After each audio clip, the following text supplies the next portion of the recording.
La mesure même de notre renoncement déterminera la mesure où la puissance de sa résurrection pourra s'exercer en nous. Nous avons renoncé à nos péchés pour mourir avec Christ au péché. Nous avons renoncé au monde pour mourir avec Christ au monde. Et maintenant nous renonçons au moi, ce qui ouvre au Seigneur la porte de notre cœur et lui permet d'y entrer. Nous renonçons aussi par là à cette vie terrestre charnelle, source d'énergie purement terrestre, qui autrefois nous animait. Et portant toujours en nos corps la mort de Jésus, nous sommes amenés à puiser toujours davantage à sa vie, qui se manifeste dans nos corps mortels et vivifie ceux qui nous entourent. Quiconque aime son père ou sa mère, son fils ou sa fille, plus que moi, n'est pas digne de moi.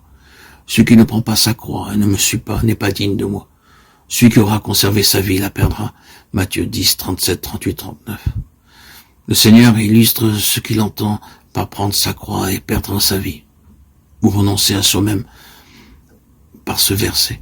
Notre vie propre peut être comme retenue à la terre par de puissants liens, des liens légitimes, mais si absorbants qu'il est nécessaire que le Saint-Esprit intervienne. On conduise à la croix pour qu'il soit ramené à la place qu'il doit occuper en Christ. C'est dans la vie de famille et de relations terrestres que l'épée de l'esprit est le plus nécessaire pour séparer les éléments charnels des spirituels, car il est presque impossible qu'à un moment donné, les droits du crucifié n'entrent pas en conflit avec les liens de l'affection. C'est alors que nous expérimentons que nos ennemis sont ceux de notre propre maison et que les mains qui nous clouent au bois sont celles de ceux que nous aimons. C'est alors que nous entendons le Maître nous dire « Celui qui aime les siens plus que moi n'est pas digne de moi ». Si, le cœur brisé, nous déposons au pied du Seigneur ce qu'il demande, ces liens de famille qui nous retenaient. Si nous perdons tout par amour pour lui, tout nous sera rendu, transfiguré, centuplé par les joies du ciel. Il faut qu'il en soit ainsi chez tous ceux qui suivent l'agneau. Et si pas à pas nous marchons avec lui, si en toute chose nous recherchons la volonté de Dieu, alors le jour viendra, comme il va aussi pour notre divin modèle, où nos frères croiront en nous et où ces paroles s'accomplirent à la lettre.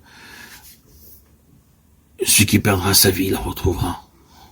C'est l'épée de l'esprit, la parole de Dieu, qui opère cette séparation entre tout ce qui est charnel et ce qui procède d'un pur esprit. Hébreux 4, 12.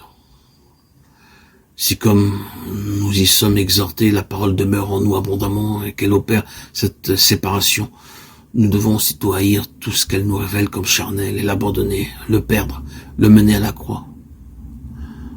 Voulons-nous suivre l'agneau? Voulons-nous que sa vie soit manifestée par nous à ceux qui nous entourent?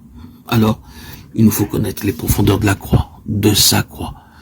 Pour entrer dans tous les privilèges que sa mort nous a acquis, il nous faut renoncer à nous-mêmes, haïr notre vie propre pour que la sienne puisse se manifester en nous. Prendre sa croix, c'est perdre sa vie, c'est renoncer à soi-même, à sa vie propre.